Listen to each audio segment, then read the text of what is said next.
welcome to the game of the week, Game 9, Missouri. And I officially am pronouncing the celebration of the victory in Jacksonville is over. It's history. All that matters now is Missouri.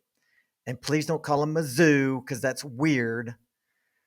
I will allow for your grandma's pronunciation, Missouri. That's right, Missouri. It's strangely comforting, yet shows a total and utter lack of respect. So don't get worked up. We respect Missouri. God knows after what happened last year, we respect them. But this year, we're going to make them respect us. We're going to beat them like they stole our TV. The good TV. The great big one in the den that everybody fights over. We're going to beat them so bad that all the way back to Missouri, they will question everything they thought they knew about themselves. But what they will know is the message that the Dogs have delivered. We're going to make Eli the Dork and Missouri taste the pain because the Dogs are going to open up the biggest can of whoop ass that the year 2023 has seen yet. But in the meantime, it's just me, Dr. Feelgood, Buffalo Dogger, and the Stat Freak, not to mention Cassidy Pearson from the podcast Any Given Saturday. I'm kind of a big deal, but she is a big deal. She's the Laura Rutledge of the Mad Dawg show. So let's freaking go. It's time for the Mad Dawg Show, coming to you live from the Park Group studio in the heart of the Bulldog Nation. The Mad Dawg Show is proudly sponsored by The Samford Company, Dogbone.net, Bulldog Illustrated, Classic City Collective, The Park Group Marketing and Media, Bib Distributing, Sellers Construction, Ventures Barbecue, Go Clean Co., Jay Lee, Attorney at Law, Pelicano Construction, Jags Pizzeria, Macon Monogramming, Ortho Georgia, Cherokee Brick, Progressive Communications, Butler Auto Group, ASP, Ward Mini Storage, Walthall Oil Company, Beach Services, Willingham Sash and Door, and Cranford Chiropractic. Now, here he is, the Mad Dawg.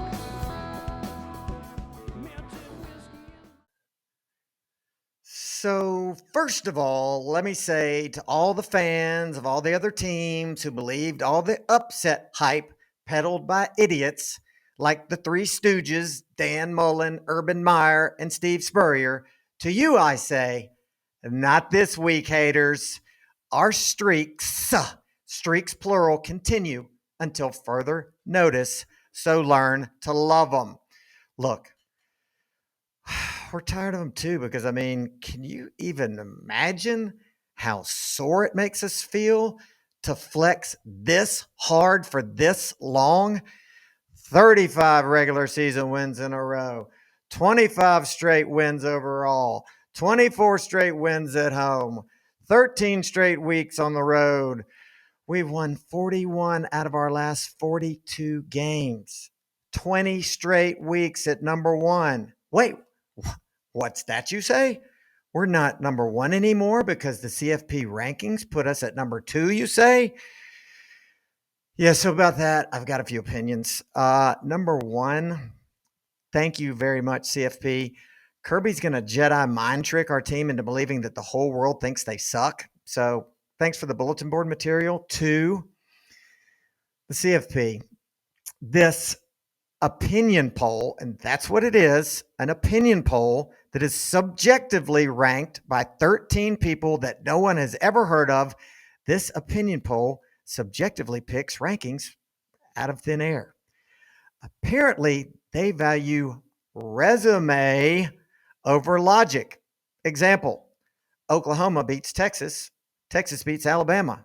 So in their infinite wisdom, they ranked these three teams with identical records as Texas, then Alabama, then Oklahoma. Brilliant. Bravo. Then we were forced to watch the talking heads at ESPN try and brainwash us into believing that this was in fact the correct way to rank them. Give me a break. Go sell crazy someplace else because we're all stocked up over here. And I'm not done yet. I'm still on point 2 of this opinion poll, and it's apparent weaponizing of the word resume. So let's start at the team that they put in first place, Ohio State. They allegedly have the best resume because they allegedly have the 2 best wins in the country, which were against Notre Dame and Penn State. I watched those games. Notre Dame and Penn State are average at best. Penn State is allegedly good because they have beaten, get this, West Virginia, Delaware, Illinois, Iowa, Northwestern, UMass, and Indiana. Really? Penn State's good because they beat those teams? That makes them good. Really? Okay. That schedule is an absolute joke. A joke. I cannot literally believe that they are peddling that. So let's now go to every media member's golden child, and that is Notre Dame. A Notre Dame team that should have beaten Ohio State if their coach could manage the clock as well as a JV football coach. And sadly, that takes brains and not luck. Notre Dame's schedule is Navy, Tennessee State, not Tennessee, Tennessee State, NC State, Central Michigan, who's now in the news for other reasons, but not because they're good at football, Duke, who's trying to tell people they're good at football, but they're not, Louisville, Pitt, and a USC team whose defense has more holes in it than my favorite pair of boxers. But according to this committee of nameless thugs huddled in a dark, smoky room somewhere, their black magic has conjured Ohio State as number 1, Georgia at 2, Michigan at 3, and FSU at 4. Wait, what's that you say? I thought Michigan just got caught red-handed cheating with overwhelming evidence that won't stop flowing in. And you would be correct. The NCAA will investigate this until the year 2000 and never and do nothing. The Big Ten, what are they going to do? Well, I'll tell you what they're going to do. They're praying that Ohio State beats Michigan to spare them and make this go away. Spare them of making any kind of meaningful decision that requires balls in your pants. But hey, this committee has got to be fair and impartial, right? The CFP committee, the one that you don't know anybody that's on it, never heard of them. They've got to be fair and impartial, right? Well, that is if you think that having Michigan's athletic director on the committee is fair. No. I'm not making this up. Look it up. Michigan AD Ward Manuel is one of the 13 members of the CFP committee. Let that sink in. And for the record, we beat a cheating Michigan 34-11 in the CFP, which is hilarious. Now, I just want Michigan to keep winning so we can beat the brakes off of them. And I want to watch us curb stomp those pathetic cheaters, and that will be the last football game that Jim Harbaugh ever coaches, because the winningest team in college football history. Oh, I'm sorry. Did you not know that? Yeah, Michigan is the winningest team in college football history. Ironically, coming up on their 1,000th win. Well, this winningest team is also the cheatingest team, and that means they're the biggest loser. So suck it, Harbaugh. So once again, from Any Given Saturday, we have Cassidy Pearson, who I'm tagging you as the Laura Rutledge of the Mad Dawg show. How's that sound? That is quite the honor. Okay, we have so much to talk about. Kick us off with Missouri. Yeah, so Missouri traveling to Athens in another SEC on CBS. It's the same week as last year when we played Tennessee, so I'm kind of getting those same feelings as what it was like to get a little bit disrespected in the college football playoff rankings and knocked down just like we did last year. Exactly. But I'm feeling pretty good about the game. I'm not really worried about our offense. I've been really impressed with Carson Beck's composure, and don't think many people have been able to put pressure on him yet. And so I'm feeling really good that we can keep up with Missouri's high-powered offense. But I'm a little bit worried about the defense, specifically our red zone defense. And I think that that is going to be the key to the game because Georgia ranks 99th in the nation in red zone defense. And guess who ranks number one in red zone offense? Oh my gosh, don't tell me.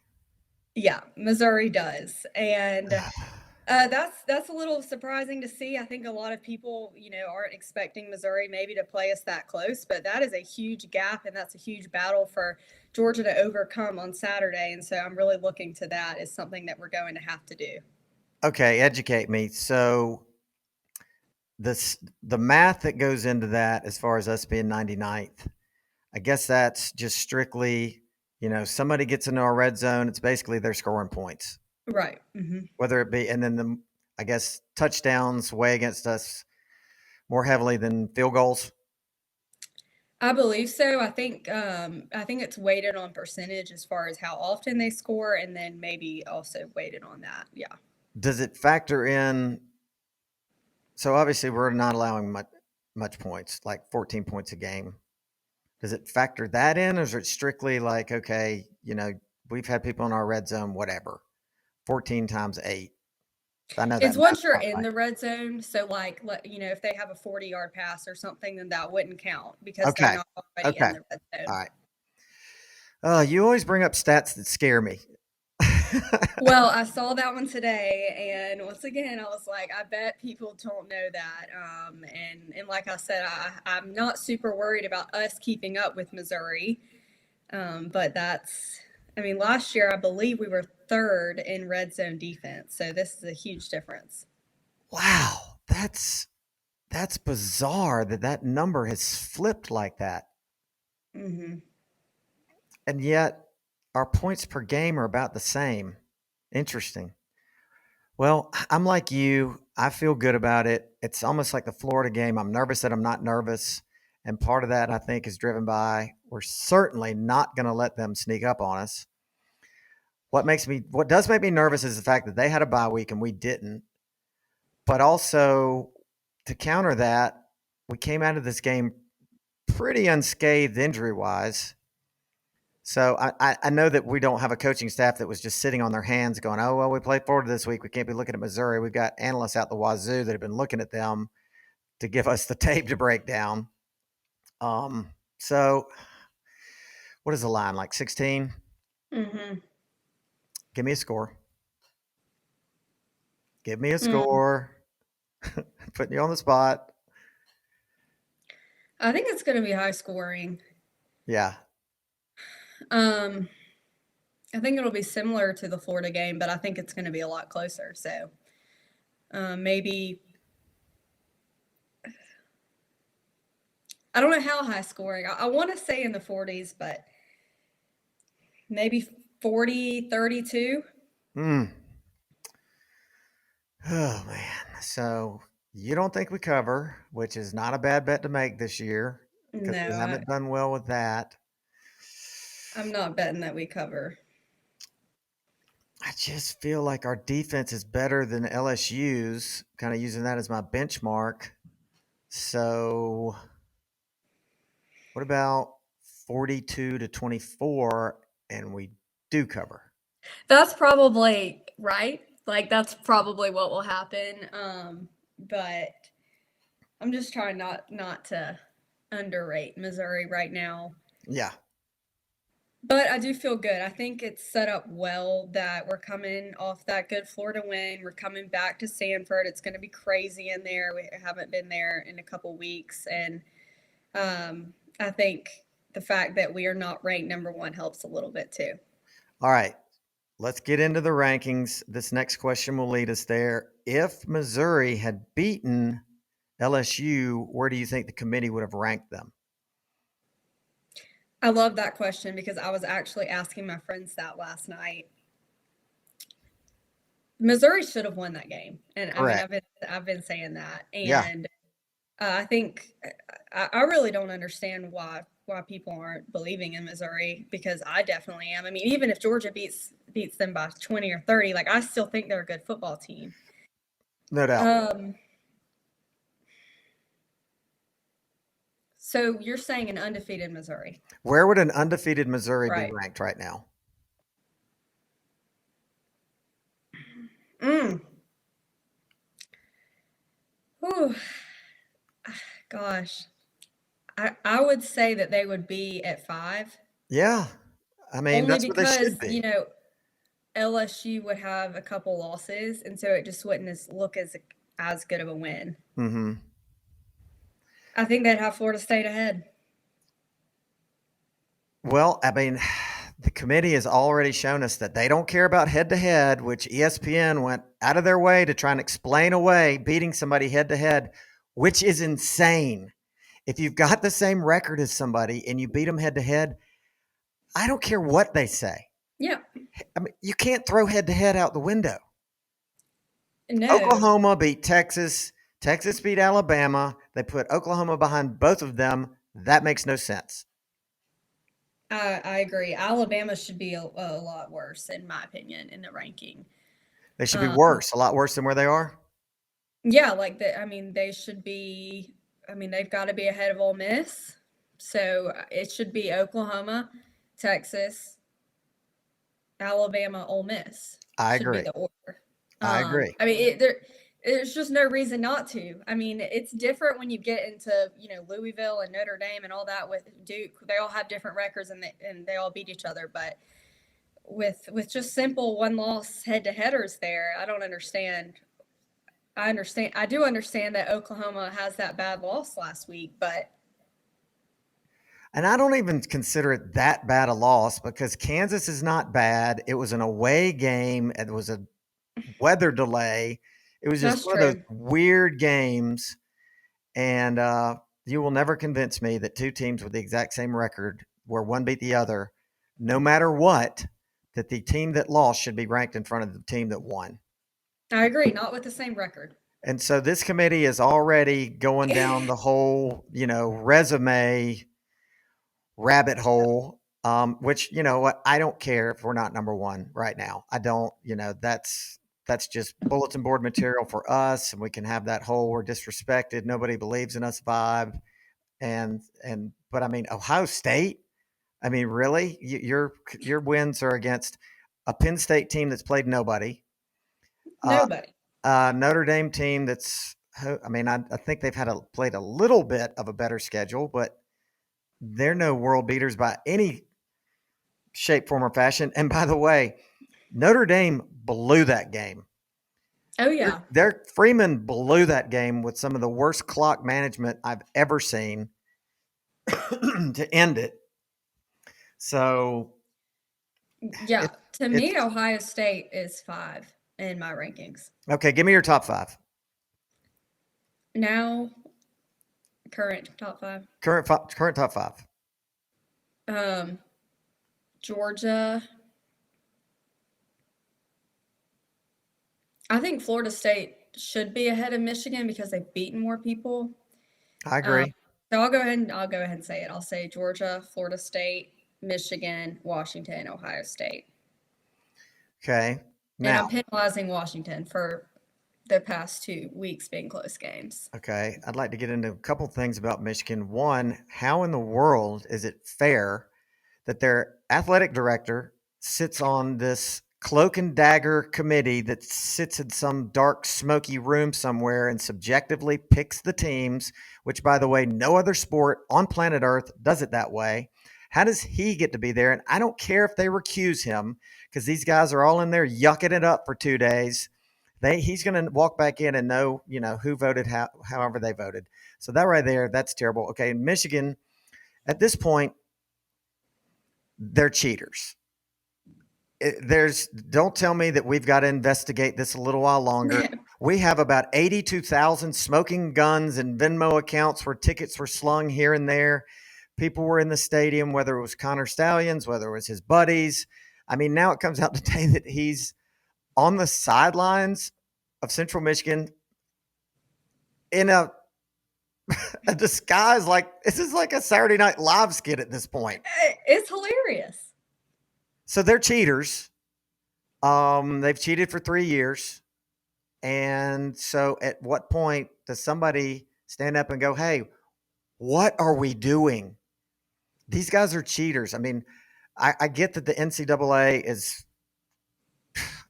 they're I don't know what they are, but they're not a governing body by any stretch of the imagination. But the Big Ten had every one of their teams cheated against, proven. They're going to allow themselves, if Michigan wins out, to be represented by a cheater who cheated against everyone in their conference. How can they do that? How can the athletic director of Michigan, if he has a shred of decency and character and respect for the game, not stand up and go, wait a minute, guys, there is way too much smoke here for me to allow us to disgrace ourselves further and represent this conference when it's clear to me and everybody on planet Earth who has a set of eyes at work that we've been cheating. I'm sorry, I got up on my soapbox there. You're saying it perfectly. I do not understand. Like, nobody is talking about this. Well, they certainly weren't talking about it on the rankings show last night. It was almost like they had a huddle beforehand and were like, okay, our job is to not talk about the cheating. That's for Pete Thamel and Mark Slayball and all the writers. We can't talk about that. That would be a bad look. We can't do that. We're not going to talk about the elephant in the room. We're just going to act like that never happened. Yeah, and act like Michigan's the best team in the country right now, even though they haven't played anybody. Exactly. Thank you. Thank you for bringing that point that I hadn't brought up yet. They've got the world's weakest schedule. It's driving me crazy because everyone is saying how weak our schedule is. Like, hello, Ole Miss in the top 10, Missouri might be in the top 10, right outside of it. Like, Tennessee up there. I mean, the only person that does a good job of setting the record straight that I've seen is Paul Feinbaum. He will say again and again to people, Georgia was playing Oklahoma. That got ripped off their schedule, not by their choice, by the SEC, because it was not going to be able to be a home and away, which I still don't technically understand why Sankey couldn't make that work, but okay. But no matter what happened, Michigan's schedule's laughable. Yep. It's very frustrating, and I just wonder what's going to happen if they beat Ohio State and they make it to the playoffs. And I sure hope that they don't both make it to the playoffs. Oh my gosh. Okay, well, let's go down that rabbit hole. Give me that scenario where they both get in, and I'm sure it involves Ohio State loses, and a one-loss Ohio State is still worthy of getting in because we all know that the media darling of all time is Ohio State. Well, we saw Oklahoma just lose, and that was unexpected. Washington plays USC this week. We could see them go down. Texas might go down against Kansas State this weekend. So there's a lot of situations up ahead where these teams that we have been assuming the entire season that are going to be in the playoffs will be out. And so at first I thought the only situation of them both making it in is if one of them loses to Penn State and then that person beats the other. And so it's kind of a little bit of a triangle going on there. And one of them gets left out of the Big Ten East, and then they still have that win to go on. So that's definitely a possibility if, Ohio State loses to Michigan, but then Michigan loses to Penn State. I guess that's the only situation that left of that happening. But honestly, I wouldn't be surprised, the same thing that happened last year where they both get in because there's no one else to go. I'm totally expecting Florida State to win out, and I'm totally expecting Oregon to win out. So I don't see it happening, but for some reason, a lot of people are talking about it happening. I agree with you on Florida State. I agree with you on Oregon. Rewinding back to Washington, do you see them potentially losing to USC? I do. I think that Washington's going to win, but I won't be super surprised, and that's just the way that they've looked the past couple weeks. Michael Penix throwing 2 picks in the last game. I think that maybe the fact that Washington has kind of played a little bit rough after their Oregon win will actually help them. Hopefully they can kind of get some things together. Maybe they feel a little bit disrespected that they were left out of the top 4, and so hopefully they'll beat USC. I want them to beat USC, but USC in the same way has had a down year with 2 losses already and a close win against Cal last weekend. So it's kind of an interesting matchup. Okay, explain to me why you want Washington to win. I don't want, first of all, I want there to be a Pac-12 representative Why? because I don't want Ohio State and Michigan to make it in. So I'm Okay. with you on your way. You want everyone to lose. But um, honestly, I don't think it's going to matter because honestly, I think Oregon's going to win out. So it really doesn't matter actually. So Okay. I take my whole point back. But To I hate USC, and I've been saying the whole time that they're overrated. So I kind of just want them to continue to lose. so you know that I want everyone to lose. So if I want USC to win. I think their defense is going to step up this week and be able to hold them to 45, and that they'll be able to score 46. I mean, Bear Alexander says they're the most physical defense he's ever played with, and he's got to be right. I mean, Bear Alexander, gosh, I mean, this guy knows football.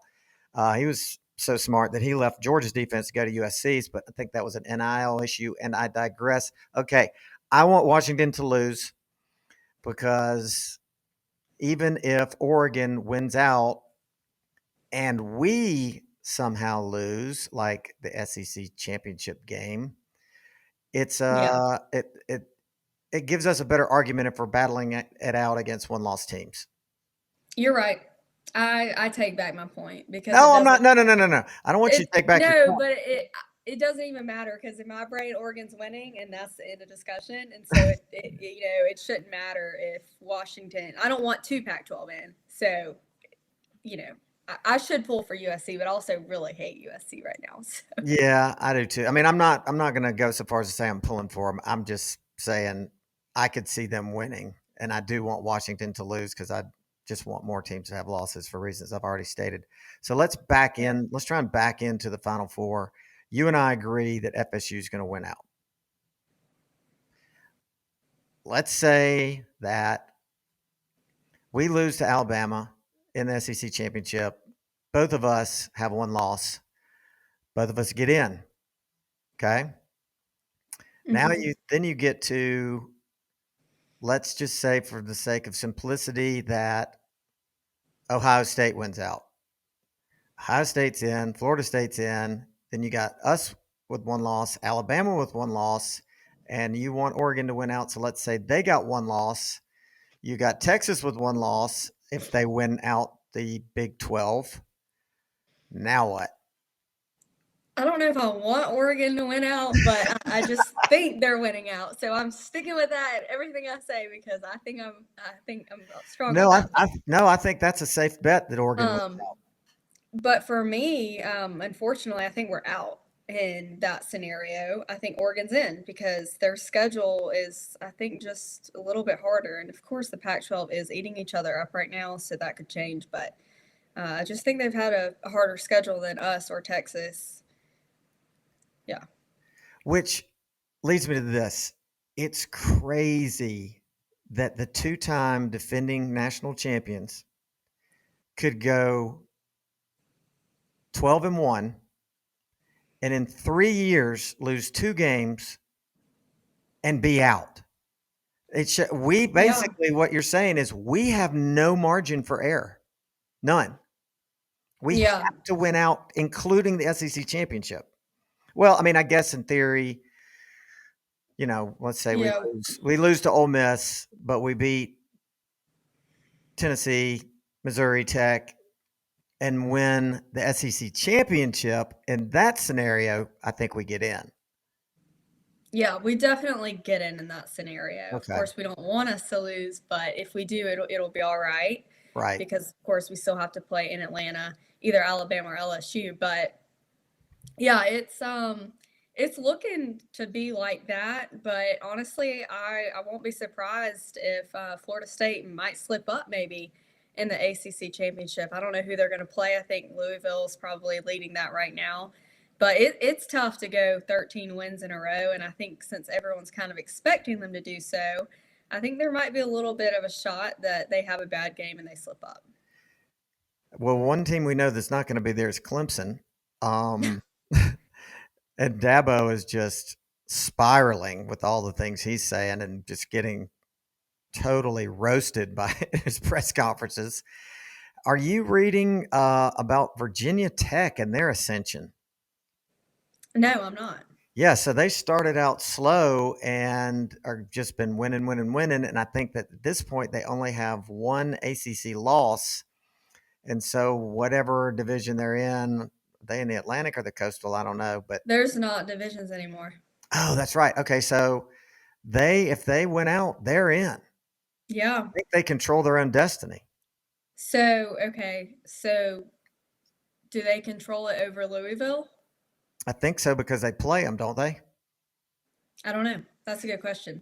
But but we need to It's pull it, for an FSU slip up. yeah, it's interesting the way they do. They actually play each other this weekend Okay. at 3:30. Okay.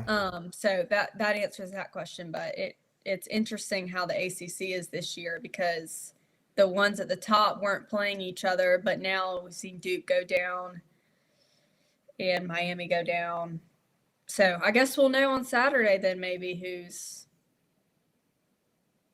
Yeah, I didn't know that. I just randomly caught that. For some reason, I was watching highlights and saw them, and they mentioned it. Otherwise, I would have never even. They would have Yeah, been completely off my radar. I Who are you see looking that. at their schedule right now? Um, yes. Louisville, Boston College, NC State, and Virginia. So that'll be kind of hard to go through. Yeah, I'd trade schedules with them in a heartbeat.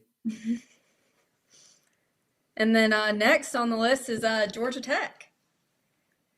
That's right for them. For them, or are you talking about with us?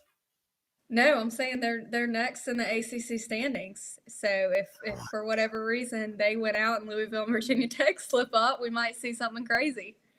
Oh my gosh, that would be amazing. That would be crazy. I mean, two massive wins this year, Miami and North Carolina. Yeah. And so, how many losses do they have now? 4?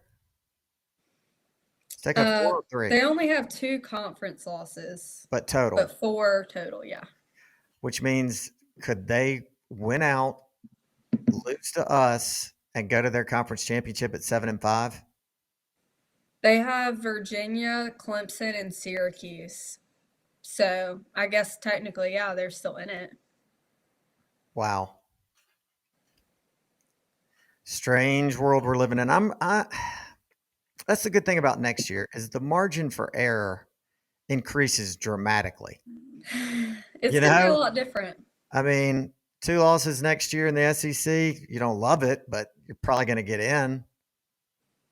And we're still on our quest to find out, even though we don't think it's out there yet, the tiebreakers in the SEC. Yeah. I've been meaning to go back on Feinbaum and ask him. Yeah, we need to go back on there and ask him. So, what is your opinion of the 12-team playoff? I don't think it's big enough. I think Really? I think it should be 16. If you do 16, you're not adding any time to it. It's still the same amount of time. The top 4 teams get rewarded with a home game, which is huge economically for whatever town they're in. I mean, think about it. Next year, if they leave it the way it is, teams 5, 6, 7, 8, their hometown cities get a massive injection of money, millions and millions of dollars that you're getting penalized for. I mean, you're not penalized. You're penalized monetarily by not playing in that game. I mean, yeah, you've got a more opportunity for injuries and another opportunity for a loss. But I mean, when you look at the difference between team 1 and team 16, who's the 16th ranked team this year? Can you look at that list real quick? Like right now in the rankings, who's 16? Somebody like Kansas State, Oregon State. Oregon State. So I bet the line of Georgia, Oregon State right now would be north of 20. Mm-hmm. You would have, I mean, you want to calculate how much money that would inject into Athens? Probably be 250,000 people show up because people are going to show up that don't have tickets. They spend an average of, let's just say $100 conservatively. What is that? 250, 2.5, $25 million. I mean, you talk about making a town's Christmas. That's true. right? You make Yeah. their Christmas and it spills over into the new year. Somebody needs to explain to me why it's not 16 teams. I mean, 12 is a weird number. Yeah, I don't like 12. I'm in favor of 8. Oh my So, gosh. Okay, sell me on 8. um, so, my concern with expanding the playoff is if they limit our regular season games, which I know that they've discussed going from 12 to 10 potentially. We actually talked about this in one of my sport management classes at Georgia a couple years ago, but we talked about how possibly in the future they're going to try to get rid of the cupcake games, where we have Kent State and Ball State and whatever that may be, and Mhm. how really it's detrimental to college football because those small schools rely on the income that they get from playing these games, and then the Right. kids rely on the exposure and so on. And then not to mention just kind of giving the teams a break from having to get through such a tough schedule with having cupcake games every once in a while. So a big part of my reasoning for not wanting it to get huge is because if there's so many playoff games and they have to move the regular season down to 10, it gets kind of tricky with who you're keeping. Non-conference games, if you're still going to those cupcake games and you're still going outside of your conference, and I don't like that at all. So that's really my main reason that I don't want an expansion. My other reason is just the fact that we've never seen teams that we've never seen that many close games in the college football playoff era in the national championship. So the top four always seems to be right. There usually seems to be a big separation from top four, and the rest maybe every once in a while the 5 teams kind of maybe get in. We always have the Alabama case from last year. Everyone's saying Alabama would have beaten TCU, so that kind of is an outlier. But to me, the games are never close, in the college football playoffs. So to me, there's always 1 or 2 teams that's better than the rest. And I agree with you. I think it's great for college football to have those home games and kind of let teams that wouldn't get in otherwise get in. But I don't know if it's going to change much with who the winner is going to be. Oh yeah, I don't care about that. I don't Yeah. care about that. I don't care about bludgeoning Oregon State at all. I'm just Yeah. a glutton for more football. I can't get enough. Yeah, it would make it more fun. There's no doubt about that. I think I don't want to punish the teams that worked so hard to get that number 1, number 2 spot. And so if we're not punishing them, if we're giving them buys, if we're doing, giving them home field advantage, giving them every way that we can to not punish them, then I'm all for it. But I would hate for someone like Georgia to ultimately get punished and lose in a game that they shouldn't have to play. Yeah, I see your point there. Um, so you're telling me that we should be pulling for us to be ranked 5, 6, 7, or 8 next year at the end so that we get another game in Athens. That's what it makes me think. Oh well, I don't understand why it's 12 either. I kind of wish they had like started with like 6 and then like gone up. Like 4 to 12 is kind of drastic, and I kind of agree with you that 16 might make more sense than 12. And I'm sure there was a rationale there on the 12, but I don't remember what it was. Do you remember why they said 12 is a magic number? I think it was because aren't they going to give the first 4 a bye? Yeah. And so then maybe they were kind of thinking the first 4 deserve the bye because they're the top 4, like we've had it, and then the other 8 would go at it. And the wild card is the implosion of the Pac-12 because there were tie-ins there with the Power Five champs, and now you can't give the Power Two champ an automatic bid, and you can't even if they somehow, some way can rebuild the Pac-12. It's going to be so watered down with these other teams that are, I'm sorry, not as good as what they have now. So there's going to be some kind of shuffle of the math of, the formula that goes into who gets in. Right. Could that cause a contraction or expansion of that 12 number? So there's certainly a chance. I So you're mean, saying there's a chance. I wish the Pac-12 wasn't changing. It's there's a lot of changes next year. Like it's a little bit overwhelming. Like Right. there was already a ton of changes this year. So a lot of conferences got rid of their divisions. And everything since NIL has been overwhelming of a change. But there's a lot with the SEC changing, Big Ten. I mean, in my brain, I'm going to have to completely erase every thought in my brain. And Right. I mean, I talk about the SEC East and West like in my sleep. Like I talk about that every day, and I'm going to have a really hard time to stop talking about that. No, you're right. I mean, it's so many seismic changes next year. No Pac-12, no SEC East and West, expansion of the playoff to 12 teams. All these other conferences are expanding. Yeah, it's just a lot to wrap your head around. I mean, this is the last. This year is kind of the last of the It, Mohicans of yeah, what we've been used to it's seeing. it's the last of the era. I said when we beat Kentucky a couple weeks ago, I said this is the last undefeated East matchup we have, and we won. Wow, But it's just wow, yeah. that's deep. I I thought didn't about it. I think was about like, this that. is the last one. Like Georgia's on top of the East, and hopefully we win the East in the last East. You know, I mean, Yeah, it's so weird.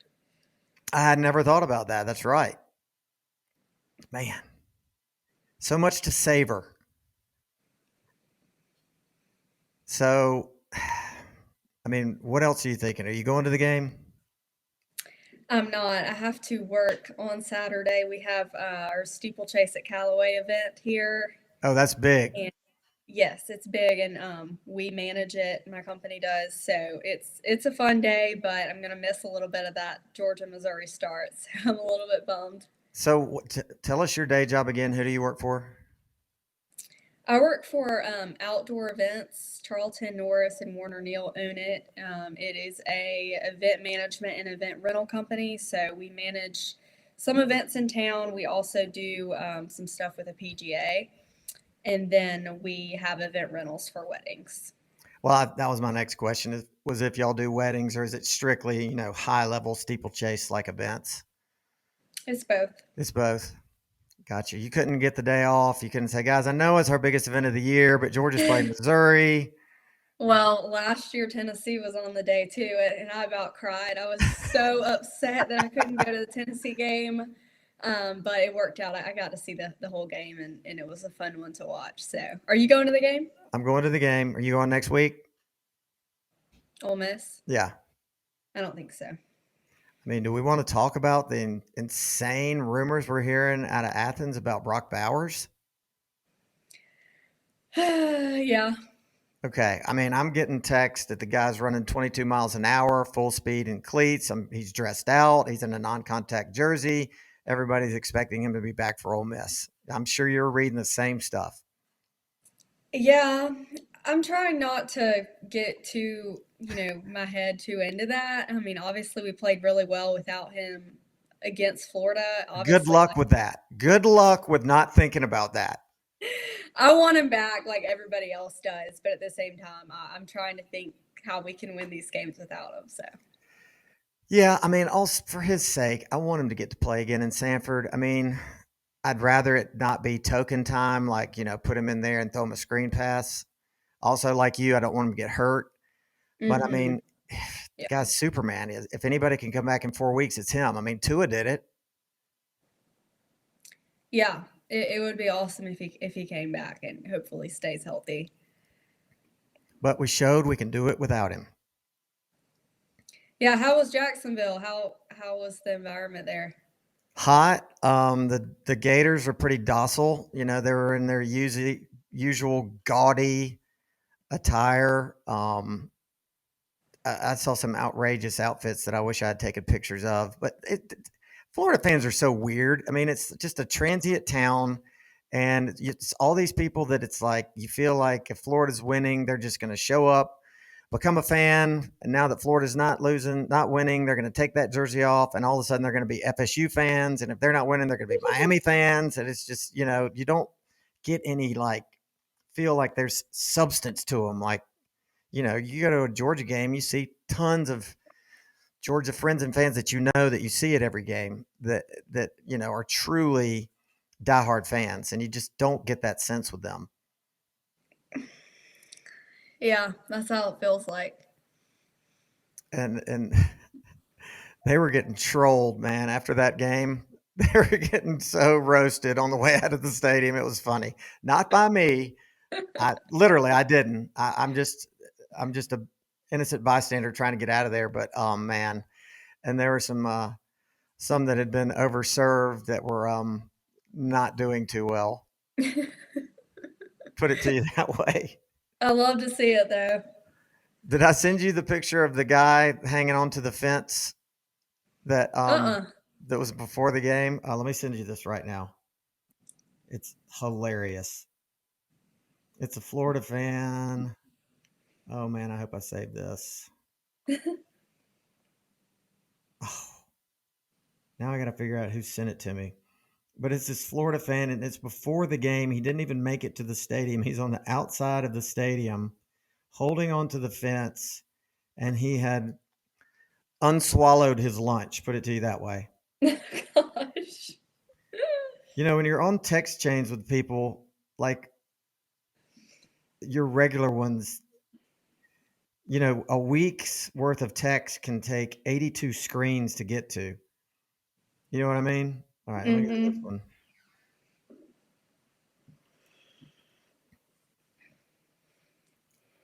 I can't find it. Wait a minute. One last one.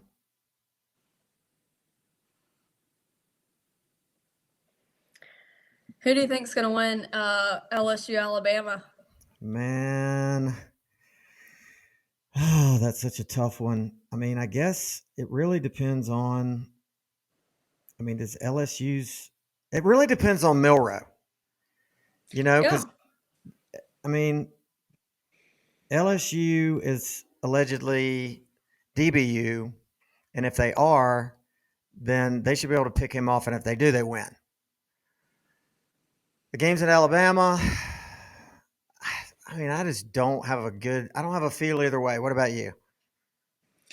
Yeah, I told you LSU last week, and I think I've kind of flipped my decision. I think if it was at LSU, I'd be going with LSU, but though after Alabama came back on Tennessee, it's just kind of made me think that maybe a similar thing's going to happen where LSU gets up early and then, Nick Saban just gets his boys together and they come back. I really think you're right about what version of Milroe are we going to see, because we've seen great from him and we've seen terrible. But I think this one comes down to coaching. Well, if it comes down to coaching, then Alabama wins. Yeah. And I don't know who I want to win. Do you? No, I'm sitting there thinking about the same that's the thing. hardest part. So then you gotta, I guess you gotta back into it and go, okay, you got to look at it as if Georgia's going to run the table, get to the SEC championship, and lose. So in that case, do you want a 2-loss LSU to win this game? And then if we lost to a 2-loss LSU, would we be more likely to get in over them as a 2-loss SEC champion? Because a 2-loss team's never gotten into the CFP, correct? Yeah, I don't think so. Right. So, no, that's tough. Right? That's really tough. I would be leaning towards that they would put LSU in. One, because LSU was the first team to beat us, which says a lot about them. And then two, they have good losses. I mean, a last-second loss to Ole Miss and then a loss to Florida State, who will probably be in. I'm going to go with I want Alabama to win because I want to be the team that knocks Alabama out of the playoff.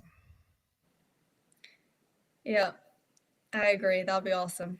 And hopefully all of Alabama's receivers would be healthy in that game so that if we won, we wouldn't have to hear about we won because the receivers were hurt. I think we would have a better shot against Alabama. I really do. I'd be a tad worried about LSU's offense against us. Yeah, I'd be a tad worried about a healthy Jaden Daniels. Mm-hmm. Yeah, same. So much to look forward to. And if you Yes. think about it as if we're going to make it all the way to the Natty, then the season's really only just barely half over. That's what makes me That's a feel. good way to look at That's a it. good way to, right? We still got 2 full months, a little over 2 full months. I sure hope so. Yes, I do too. Well, Cassidy, I got to run, but as always, I love talking with you. You always bring up stuff that I'm not aware of, like, and things that scare me, like red zone defenses. So now I'm going to be up all night thinking about that. So thanks for that. And I'm sorry you're not going to be able to make it to the game, but I will be there pulling for them as hard as I can in your absence. Yes, please cheer very loud, and I can't wait to hear about it. So, thank you for having me on here. Always, always. All right. Talk to you soon. Okay, All right. Go Dogs. go Dogs. Well, after a wonderful week at the world's largest outdoor cocktail party, our resident doctor, Dr. Feelgood, known as Dr. Schnetzer, former O lineman for the University of Georgia, we thank you for what should be a very short injury report. Yeah, very short week. Injury report this week. Good game down in Jacksonville. While it was hot, I think anybody that was there will tell you it's certainly not what we were expecting when we got there. But big win for us. Relatively unscathed. Had a few people get banged a little bit, but I think they came back in the game. We did see Mims dress out but not play, so looking good. Maybe we'll get him back soon. But yeah, otherwise things look pretty good. Things went well Saturday. My only complaint, speaking of hot, is that the Georgia fans have to sit in the sun the entire game, and that includes our bench. Of course, the Florida fans didn't stay that long. I guess they were kind of getting cold over there. They were gone at halftime. They were gone at half. I mean, it was fun to just watch their side just slowly drain. And there was no traffic getting out. Yeah, it was real easy. Yeah. What do you think as a player about how it seems that teams are able to come out immediately, drive down the field? Is it because they're scripting plays? And what is that? I assume you're referring to Florida's first drive. Yeah, and I mean, South Carolina did the same thing, and somebody else. It's tough. Not having watched what Florida and South Carolina have done that much in the week before. I don't know if it was something kind of like their first drive. They were showing something new to us that we hadn't seen. That maybe it took a little adjusting for us. I have to assume that based on the Florida game. With an off week, I feel like after the off week, the offense always comes out with a new wrinkle, and the defensive coaches they have to see it, then make the adjustments, get the players in and out, and make the adjustments. So sometimes that first series, they kind of I don't want to say catch them by surprise, but they got sort of some new stuff there. And then I think we're able to make the adjustments, get the guys in the right position, lined up, get some formations. Florida had some. I mean, I watched that first drive real close. Florida had some really good plays. That number 3 who caught all the passes on that drive. I mean, they had some good plays drawing up for him. One play he kind of went in motion and came back and kind of ducked down by the offensive line and went opposite of the bootleg, and then they threw it out there to him on that touch. And so I mean, their plan was pretty obvious right at the beginning. They wanted to get him the ball, and they drew up some good plays to get him to him that first drive. And I think we were able to recognize those, and we kind of figured out what their plan was and made some adjustments on that. And they were converting several key third downs, which statistically they hadn't been good at doing this year. And for me as a fan, was just terrifying to watch them just go through us like a knife through hot butter. And so as a former player, how do you just not hit the you-know-what button when you're like, oh my gosh, we're supposed to be better than these guys. They just ran it down our throat.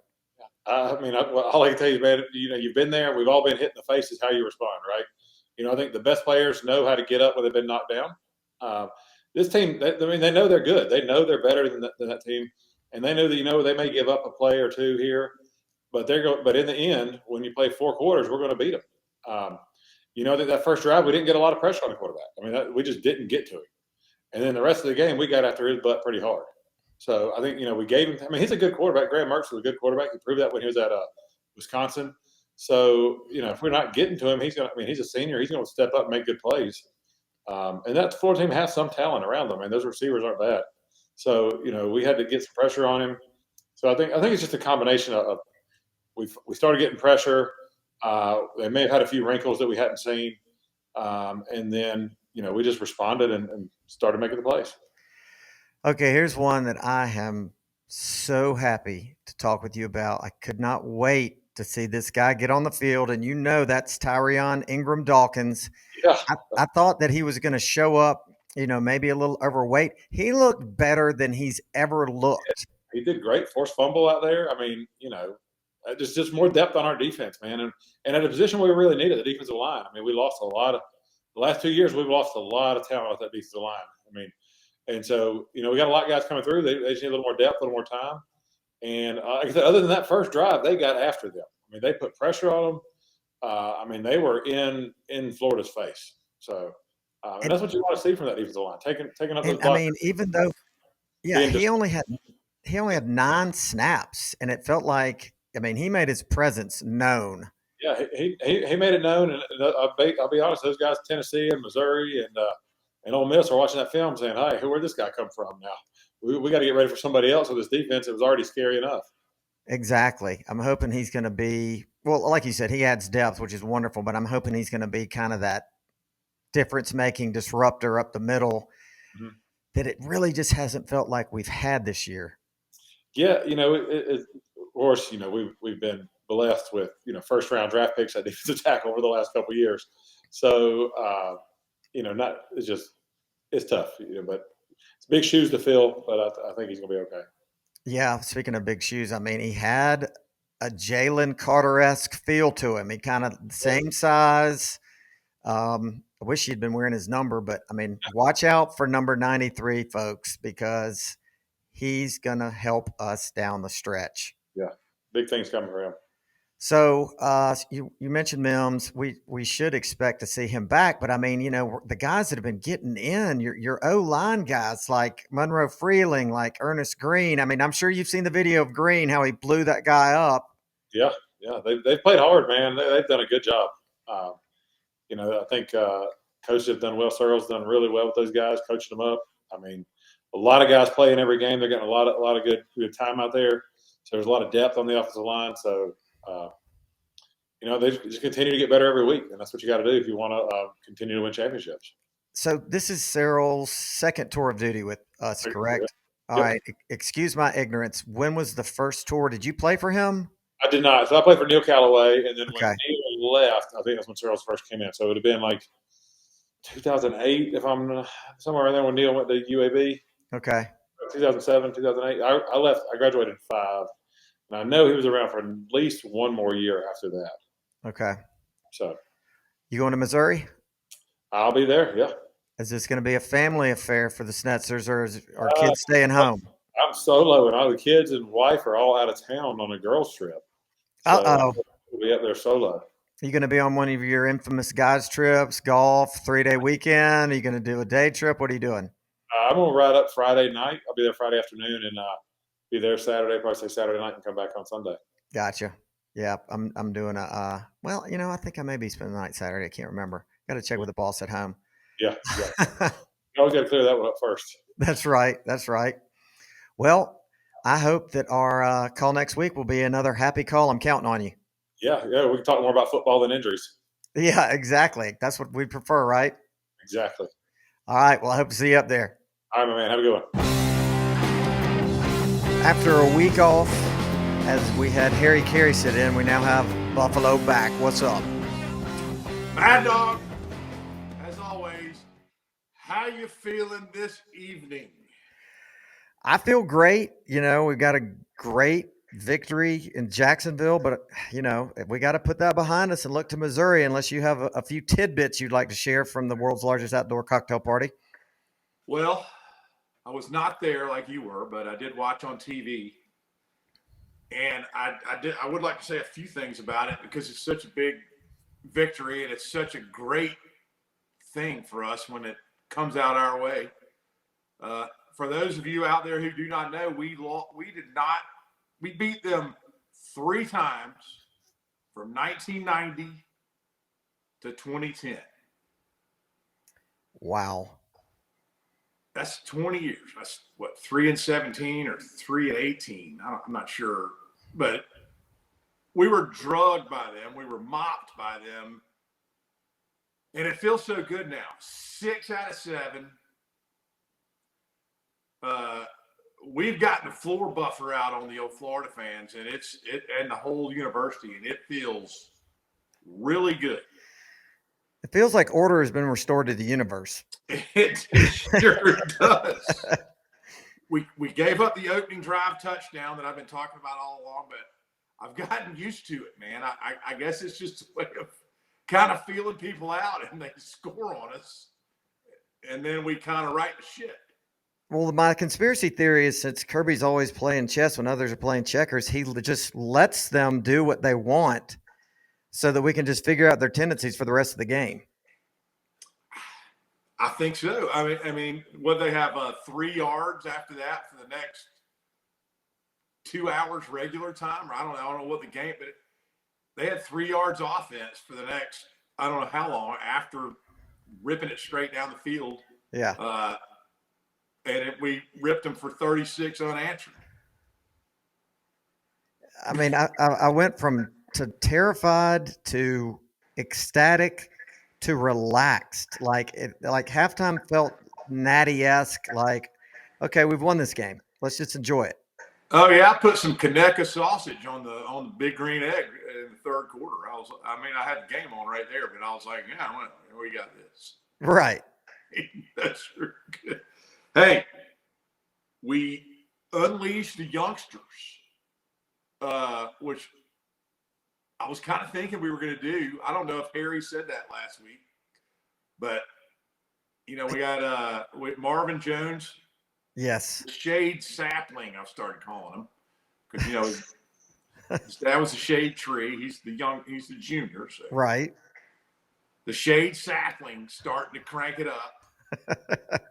We had my boy, who I've been talking about since last year, out of Salisbury, North Carolina, home to Hendrick's Barbecue, College Barbecue, Ivan's Steakhouse. I've spent a lot of time in Salisbury. He's my man. Jalen Walker with the strip. Yep. He didn't know where the ball was. I was like, right. Yeah. The ball's behind you. Go. And Florida got it. But anyway. And Damon Wilson, so that was nice. It really was. And what was nice for me was to finally unexpectedly see Tyrion Ingram-Dawkins out there and not even looking like somebody who was out of shape from not playing for 2 months. He looked like he was in mid-season form.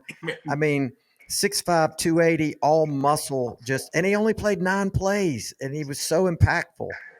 Oh my gosh, the TID, as I call him.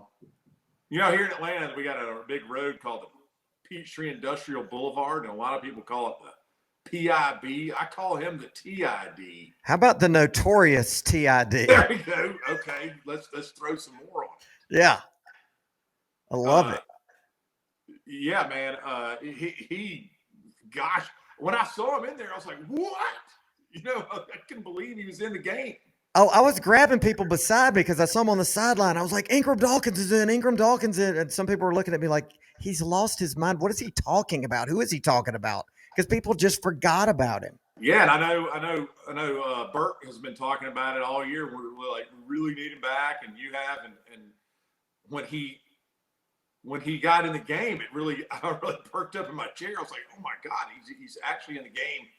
And apparently he just said, man, I feel it. And if it's not, let's just try it, man. If it's not today, win. Yeah. And man, what an impact he made. Yeah. I mean, I don't even know that he necessarily practiced, but you're right. He told Kirby, he's like, look, I don't know when this thing's ever going to be fully ready. I can't sit anymore. I give me a shot. Yeah. And it feels, that defense started feeling like something. Well, it's not that it's been, I'm just saying it felt a little more like we were used to. I know Florida got a late garbage touchdown, whatever. The game was over early, but it feels like things are ramping up big time. Ladd goes crazy when, all of a sudden his back feels better in the absence of Brock. Yep. Beck plays probably his best game.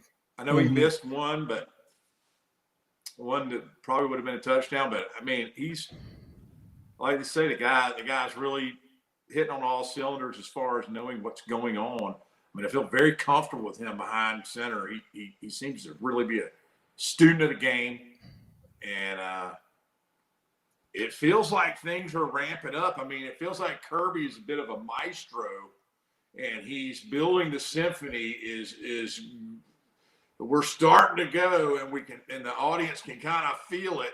It's coming, and I mean, and he's a master. It feels like we're ascending, and Kirby is building this team to a crescendo, and that crescendo ends in Houston with a three-peat. And to your point, yeah, it looked and felt different on defense with, the addition of the notorious TID. And then on offense with Beck, I mean, that O-line is giving him time. And, and you got new guys in there. You got Ernest Green just pummeling people. You got Monroe Freeling in there doing great. Those guys are getting invaluable reps for the future. And, it's almost like the running game is forgotten. I mean, you definitely got Dejon in there scooting through places that nobody else could get through. But it's kind of almost like he's a one-man show.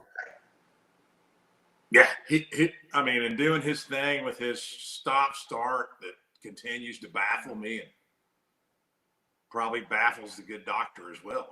He probably can't understand how can a man do that with his legs. I still haven't understood the joint construction of Dejon. Well, and that long touchdown he had, maybe 20 yards, he didn't even look like he was running hard. Yeah. He was just cruising. Yeah, I saw him when he was a freshman. I probably talked about this already. He cracked somebody. So he hit and he runs rough too. To my point here, he hit a defensive back in practice so hard that it echoed.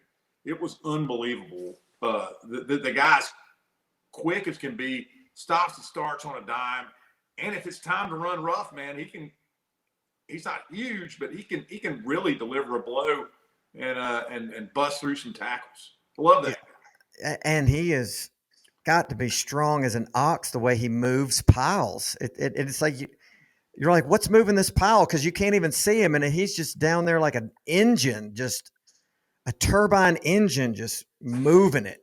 Yeah, I'm loving him. He's a damn good dog, man, and it will always be in my heart. And I hope he keeps churning. I think he will, and take us to the places we want to be. He's a big part of it. Huge part. And now this week, we take on the old Missouri Ruffians. Missouri. Yeah, well, they're not going to sneak up on us like last year. No, and they got some good, we know their offense is good. Luther Burden will probably be the best player we may play against this regular season. I think he might be. They got the running back Corey Schrader, who was a D2 guy who's really opened up some eyes. He's a pretty good running back. Yeah, what a story. That sounds kind of like a name that Harry Carey would like to say. Corey Schrader. I know you had him on the podcast last week, but anyway, I just thought that was kind of a hairy name. You do a great Harry Carey imitation. It was almost as good as Harry Carey last week. But I mean, their defense though is suspect. I've only watched them probably 1.5 games. I think I watched the LSU game. Yeah. Which that's probably that the LSU's offense is pretty tough. Their defense is a little suspect though. I mean, I think we can hit them pretty good if we can slow down their offense a little bit, which I think we will. They got a linebacker that's pretty good. A guy named Tyron Hopper, actually from here in Roswell. He's a pretty good guy. He's a pretty good player. And he comes from a long line of his brothers went to North Carolina. The Hopper family's a bunch of football playing maniacs, but I feel pretty good this week. Home crowd, and I'm glad we're playing them here and feeling good. Yeah, I mean, it's kind of like I said last week about Florida. I'm nervous that I'm not nervous. And maybe that's just because I just have confidence in Kirby that he's going to have us ready. And not only that, we're healthier than we've been all year. Yeah, the health continues to come. I think the nation shuddered last week if they watched our game. They had to be saying, "Oh gosh." Oh, we're Alabama now. Everybody's pulling for us to lose every week. Well, I know, and I know one day it'll happen. But man, I got supreme confidence in him. The players change. They go to the NFL. Some of them are traitorous and take off like Jalen Kimber and receivers at Alabama and Bear Alexander out to USC. But there's one constant, and that guy strikes fear in people. When they want to try to win a football game, because he's doing a darn good job of winning. Well, and some of them aren't traitors. They just want to play, and they're just not going to have a chance to see the field. I mean, Jalen Kimber, he's playing for Florida, but he went to the Gators. I mean, there's a lot of places you could go. I know. I don't have anything against Jalen Kimber. That's fine. It was Ladd or Dejon. Somebody schooled him. I can't remember which. And he went right by him. I was like, "Hey, Jalen." Yeah, I think it was Ladd. Okay. Good to see you. So, hey, man, I'll be there. Hopefully, we don't see each other in person, because that would be awful. Well, I won't tell you my route, but I will tell you I do not tailgate. I show up and I go in. Yeah, I know you do. I'll be right there. I'll probably be at the Tate Center. Are you going by a certain old fraternity house that we used to frequent? No. Okay. I won't be there, so you don't have to watch, not to keep your head on a swivel. Exactly. So we just need to keep it going. Keep it going. Are we ready for the one and only Dogger? I think so. I'd like to see how the standings are this Yes, week. I can't wait. I picked last week. Cannot wait for. Well, I thought about what's up, Mad Dawg. How you doing, Dogger? I would be doing better if we didn't have to talk about the standings. Oh, we can't wait to talk about it.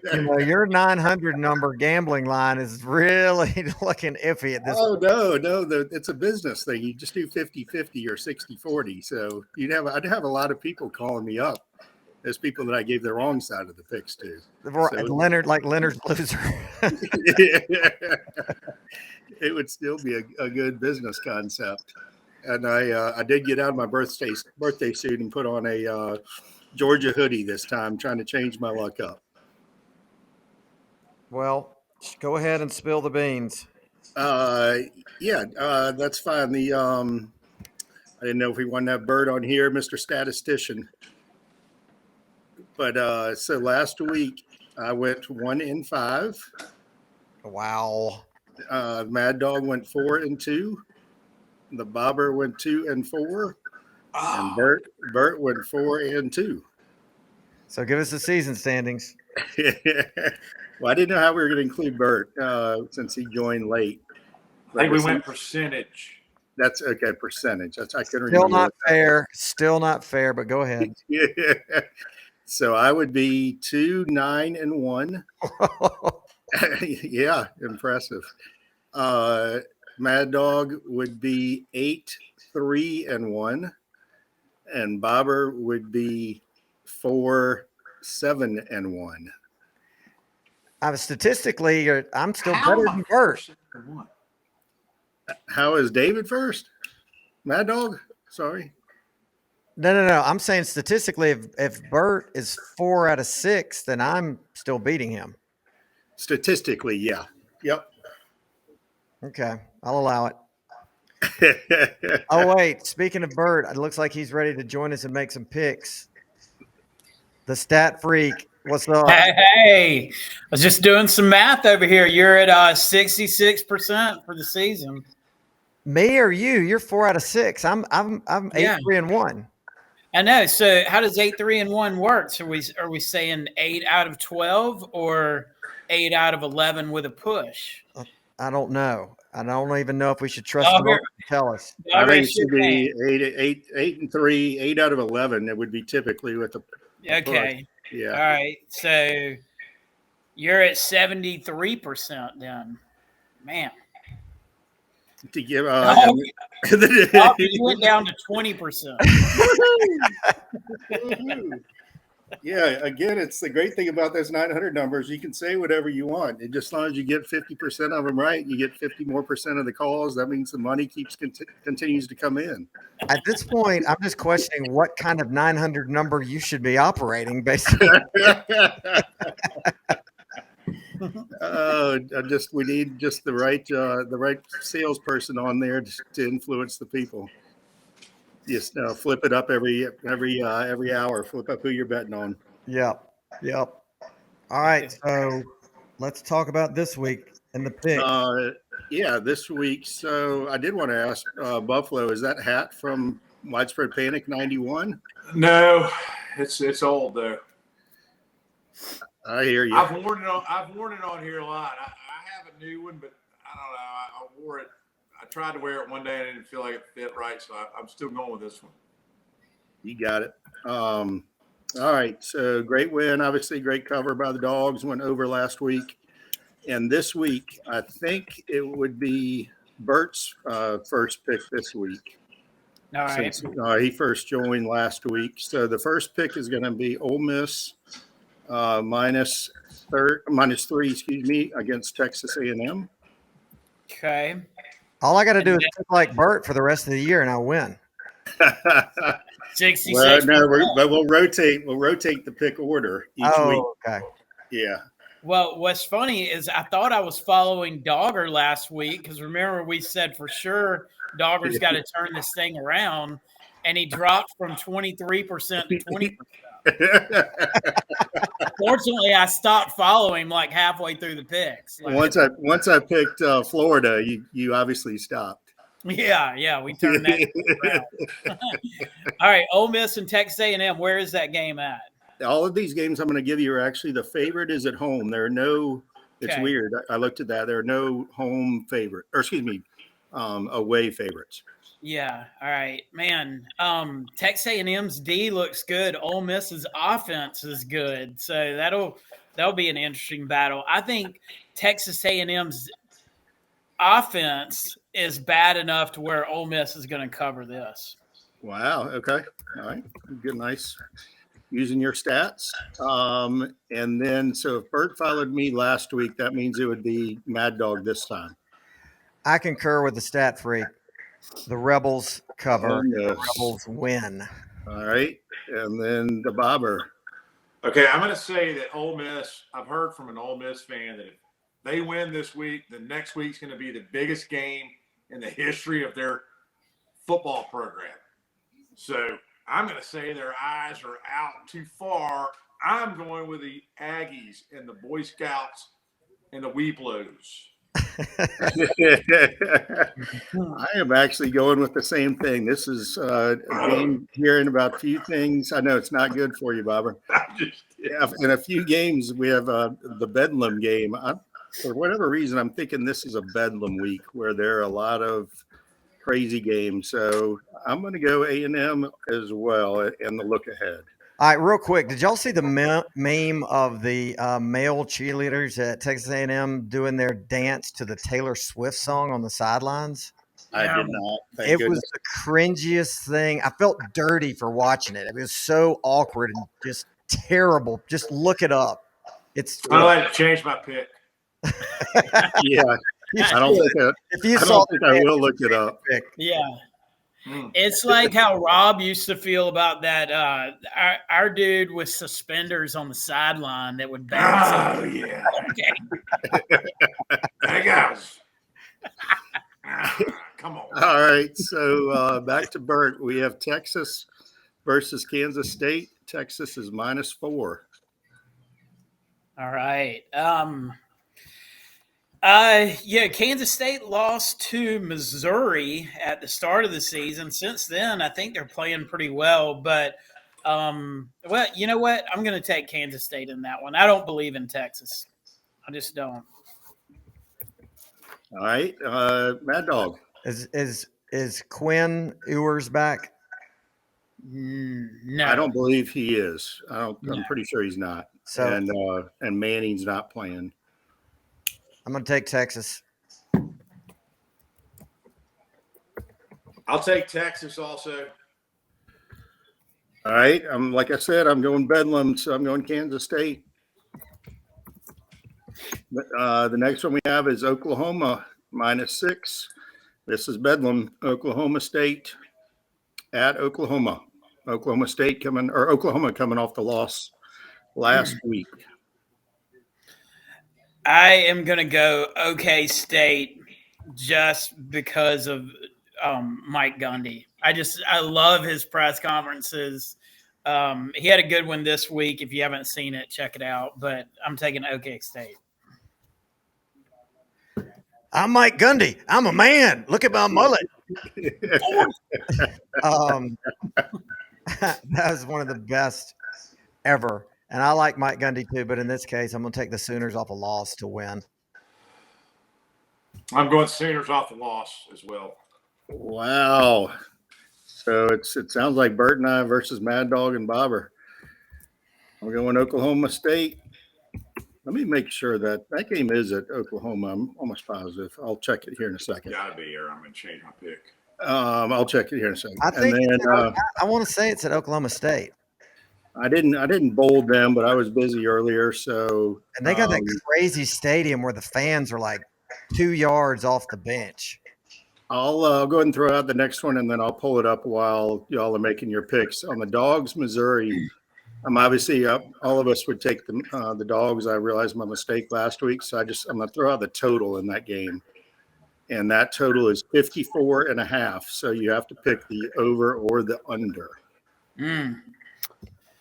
Man, I mean, I got to feel that unless something crazy happens, we're going to score at least 40 points in this game. So that means Missouri would only have to score 14.5 to cover.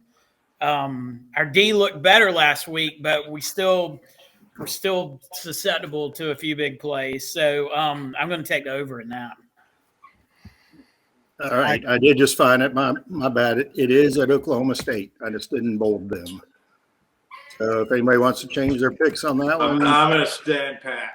Okay. I'll switch it. I'm going to lose. All right. And Bert has the over in the Georgia game. Okay. I'll stick on my Oklahoma pick too, and I'm also going to pick the over. I'm going over. That'll be after the Dogs had a bunch of unders early in the season. They've been going over lately. And I will go. Wasn't there a low scoring game at Missouri what was the score that game last year? 22. Yeah, I'm going under. And then you have Washington versus USC, and Washington is -3.5. And that's at USC, right? It is. Yeah. Yeah. All right, man, I have not been a believer in USC all season. I'm not a huge believer in Washington, but I'm more of a believer in them than USC, so I'm taking the Huskies.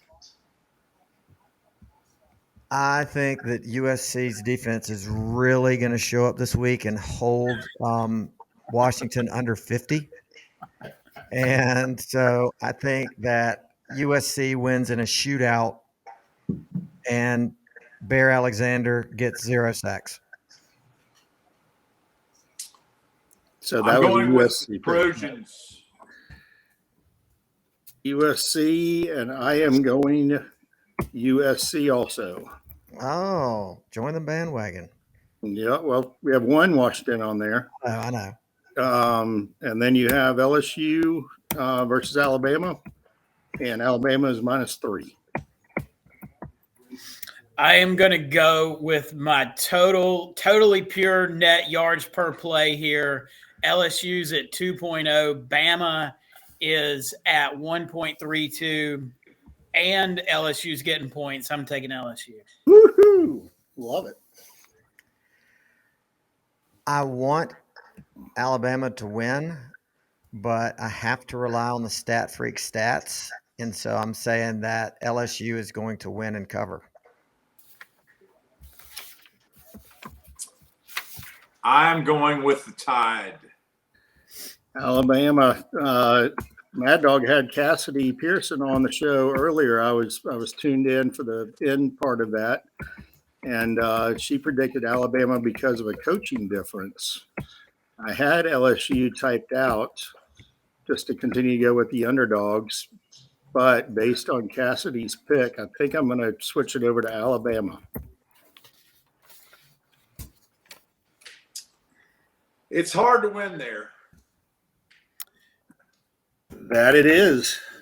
It is. Yeah. Especially at nighttime, obviously. Yeah, I've been down there at night before. In a victory once, but you know, on the I'm wrong sorry. end. I was distracted by my son telling me he's run out of money on November 1st. First day of the month, he's already out. I keep giving him money early, and so he's now gotten to the point where he's already out for November. Yeah, we play that game. It was a week early, then it's 2 weeks early, then it's a whole month early. Yeah. Yeah. I think his gambling is going very, very wrong up there. Right. It seems like that's off the rails there. Right. He must be listening to Dogger if he's already out of money. Yeah. 20%. That's right. Keep telling him he needs the house. Hey, I've got a trivia question for y'all, and I had to look this up just because I was curious about when this actually occurred. Can you tell me the last game in Sanford Stadium when the clock struck 0-0 that we had less points than the opponent? It was when Will Muschamp was our coach for South Carolina, right? No, because that game went into Oh, Yeah, at Sanford. overtime. Wow. So Don't tell me it was against Vandy. No. What's it? Wait, what would you say? We have less points than Yeah. our opponent? When the clock struck 0. We had to have lost to a safety or a punt or something. I mean, Was it Texas A&M? Don't tell me it was Missouri. No. You've got to go all the way back to I'll give you a hint. Jacob Eason was our quarterback then. That was back in our days. Tennessee. Yeah. Georgia Tech. Wow. Georgia Tech is the last team to beat us in Sanford Stadium in regulation. What year? 2016. Wow. Last game of the season. We lost 28-27. Dang, that's right. Damn. Where we lost that. That is a question right there. Wow. I'm impressed. Very good. But we also lost to Vandy and Tennessee that year in unfortunate circumstances at home too. So we had 3 losses at home that year, and we haven't lost since in regulation. That's crazy. That is nuts. 7 years ago almost. Yeah. Jacob Eason. I had to look him up too.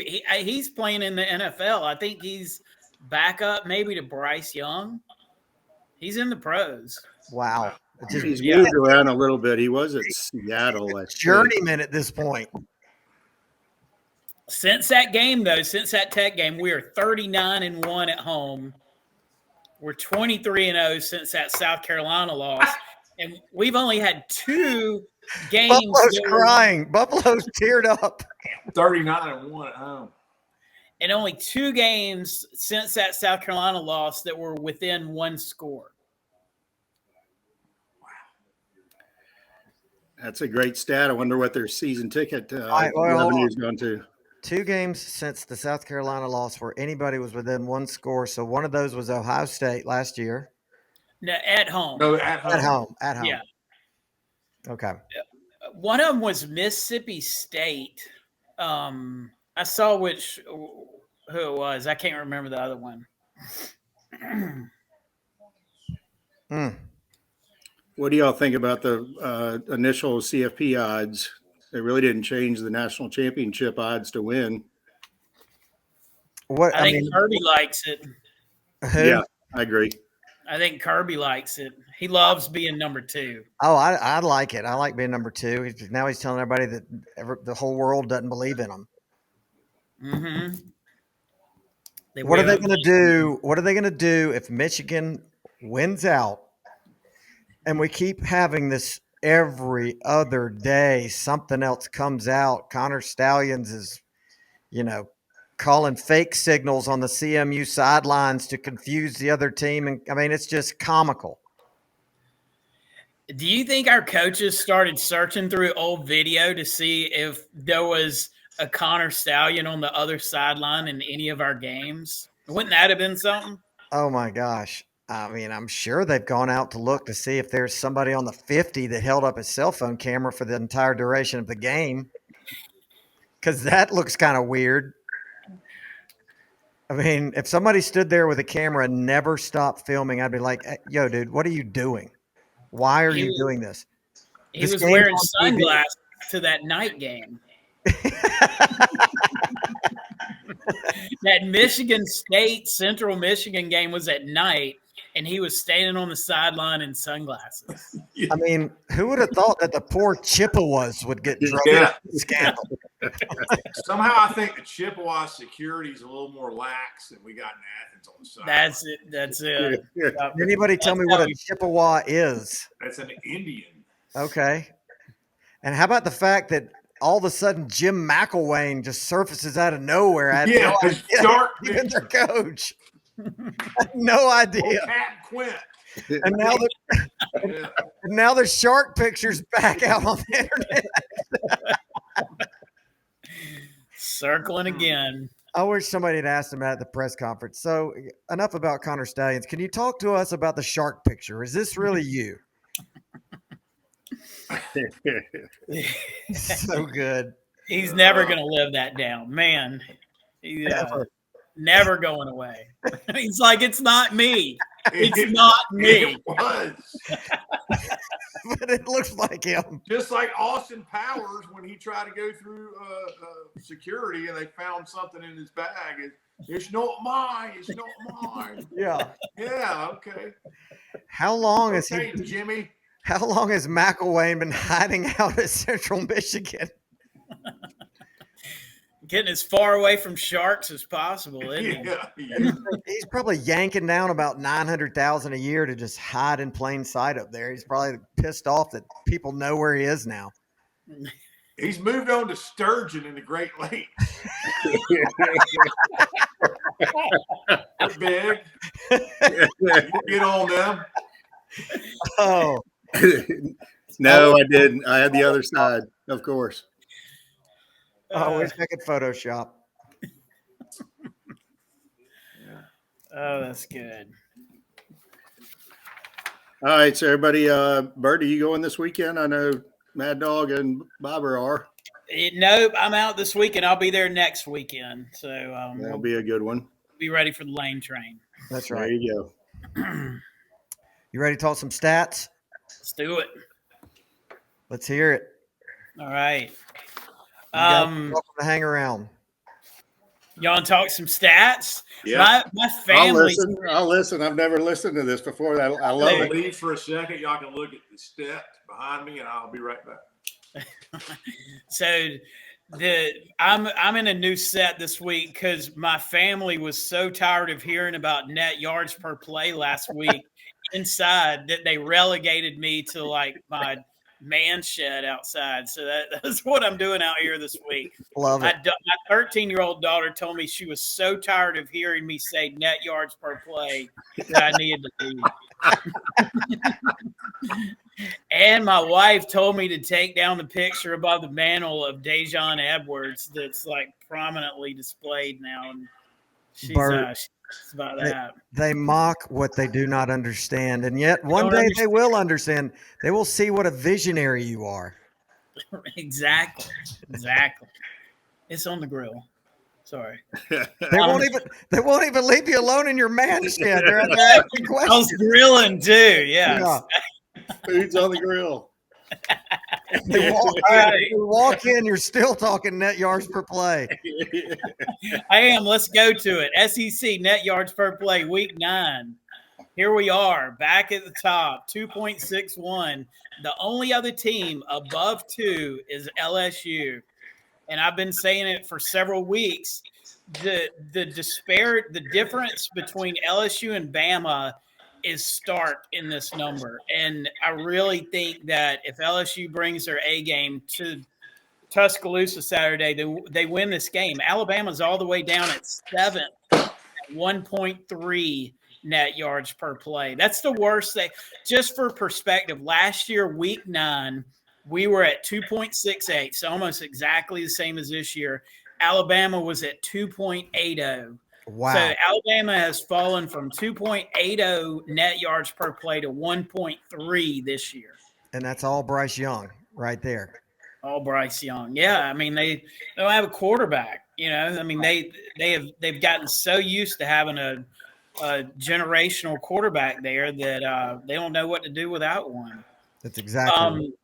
Ole Miss is at 1.81, Missouri's at 1.46, and then Tennessee's at 1.35. So number 3, 4, and 5 we play in the next 3 weeks.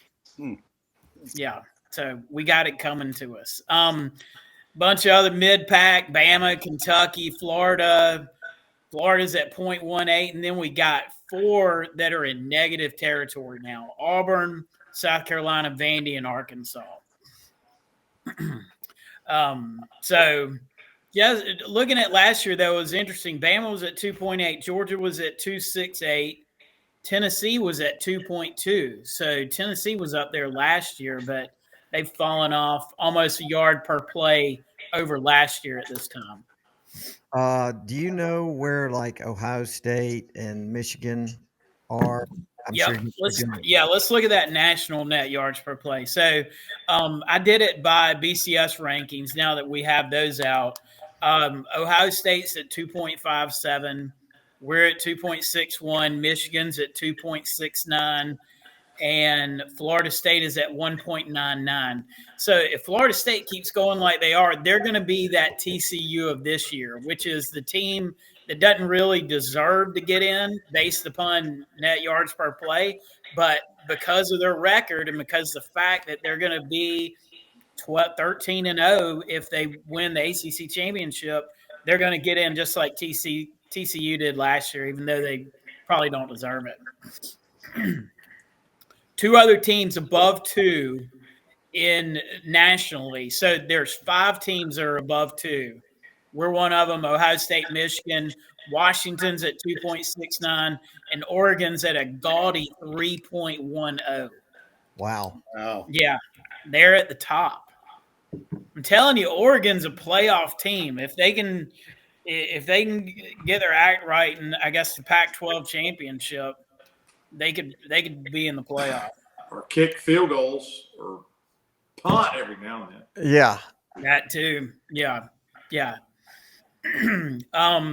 So looking at the rest of the BCS top 10, this really kind of tells a story about these are the pretenders. Texas is at 1.52. Bama's at 1.32. Oklahoma's at 1.2. Ole Miss is at 1.81. So they're higher than those other 3. Hey, so maybe I didn't catch this. According to the BCS, using that formula right now, what's the top 4? The CFP top 4? No, if you use the BCS formula. Oh, yeah. If I just did I say BCS? I meant to say CFP, but okay. Yeah. If we looked at top 4, it'd be Oregon, Washington, Michigan, and then Georgia. Using the BCS. Yeah, I didn't use the BCS. Wow. Okay. Yeah, there's a lot of moving parts to that one. Yeah. What would it be on the UPI poll? The Harris poll? Yeah. Jeff Sagarin? Harris poll. I really would like. Oh, seriously, where would it be Sagarin?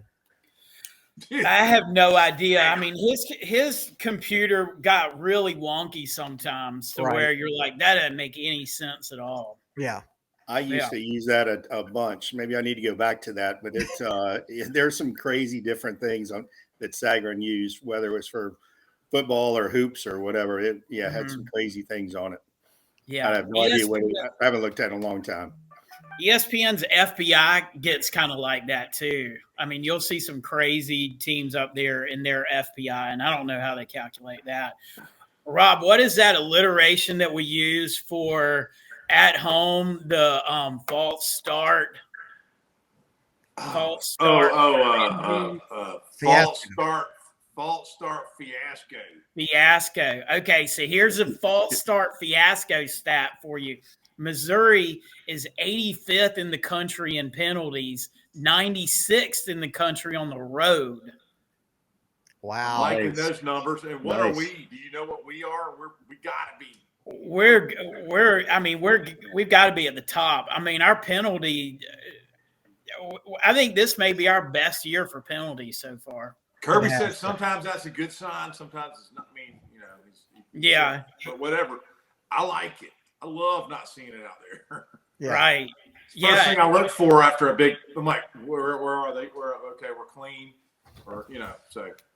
When you combine that shift that we put on the D line with the crowd, I mean that really is a false start for instance. We'll get two of them. Over/under on that is 2. Yeah, I thought Florida was going to make it through that whole game without getting one, and then that tight end blew it for him at the end. Yeah. It's going to be so loud on Saturday. I mean, it'll be the loudest it's been all year by far. Yeah, our crowd's been waiting all year for this game. I mean, we're backloaded, so the crowd's got to bring it these next 2. Here's another stat for you, third down stat that portends well for us. Missouri is 62nd in the country in third down conversions. We're 3rd in the country in third down conversions. That is all on Carson Beck, too, man. As he's gotten better as the year's gone on, I mean, our third down conversion rate is ridiculous with him. On defense, they're 61st in allowed third down conversions, and we are 1st in the nation. In third down conversions, we're 1st. Yep. What are we? 58%, something like that. We're first. Yeah. We're first in stopping third downs. That's it. Exactly. Oh, stop. Sorry, stop. Yeah. What are we in converting? Because we're up there too. We got to be. We're 3rd. We're 3rd in the country. I'm sorry. I was looking at my phone. I'm sorry. Yeah. Focus. 3rd in converting and 1st in stopping it. That's another reason for the under. I just heard. That's why I was looking at my phone. I just heard that Bobby Knight has passed away. Oh no! Yeah. So, wow. There's a press conference for you. But anyway, not to bring things down. All right, let's move along. I thought you were going to tell me Connor Stallions was seen attending church with Kirk Smart and their family, and taking money out of the offering plate. Hey, Bert, have you ever, I haven't listened to your full show before. Have you ever used all these stats to set up a 900 number? No. Tell me how this 900 number works. Hey, you keep mentioning it, but I don't know what's going on here. Are you making money off this thing? No, I really don't have one, but you must not have been on Mad Dawg yet, or maybe 3 weeks ago. I brought it up years ago in making. Mad Dawg brought it up. Probably, 15, 20 years ago, and said this would be a great moneymaker. And it was, we went back to the day when a fraternity brother of ours would run across the street from Peabody into a Chinese restaurant and call a 900 number and charge that poor man, charge him $20-25. Yeah, to get the Vikings. It's the Vikings. Yeah. Come back and say it's the Vikings. Then he'd run back and say it's the Vikings. So, but then 5 minutes later he'd call back and they'd say the other side. So, yeah, all you have to do is try to get 55%. You're gonna get the percentages there, and have a great advertiser like the Bobber or whomever to attract them. We figured out that those gambling 900 numbers have been outlawed, and so Dogger is feverishly working on his OnlyFans page. I didn't know they've been outlawed. I get texts from them all the time. What They've got, I think they've got 1-800 where you. I think they advertise that on ESPN radio. Early, if you get up real early, there's a guy on there and he's running a show and he's like, "Hey, call for these picks." Yeah, maybe these aren't 900, but it's not 900. I don't think. Okay, I get it. A guy that we know in Birmingham sends him like he gets 6 a day for college and NFL. So that's what the reason it popped back in my head a few weeks ago. They're advertising it to death. I'll go 6-1. If I don't go 6-1, then I'll give you the next 10 picks for free. Just give me $50. I bet those are some sorry free picks that he gives you. Yeah, exactly. He's probably picking Chippewa games. Yeah. Mad Dog, did you talk about Dabo's meltdown on his call-in show at all? I touched on it, but not in detail. Please regale us with your details on that. I don't really have more to add to it. I just thought that Tyler from Spartanburg just really brought all the heavy guns at Dabo. You know, Okay. He brought out Proverbs, like Old Testament stuff on him. He pushed every button that he could. So I've heard people talk about this Tyler guy, but what specifically did he do other than use the Bible against Dabo? He used his salary against him too, and he said, "Do you think you deserve to make $11.5 million going 4-4 this year?" That's when he lost it on him. He's like, "All right, I've had enough, Tyler. Listen here, pal."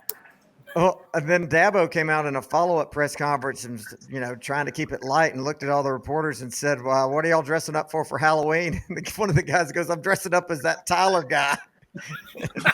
The whole room just broke apart. Yeah.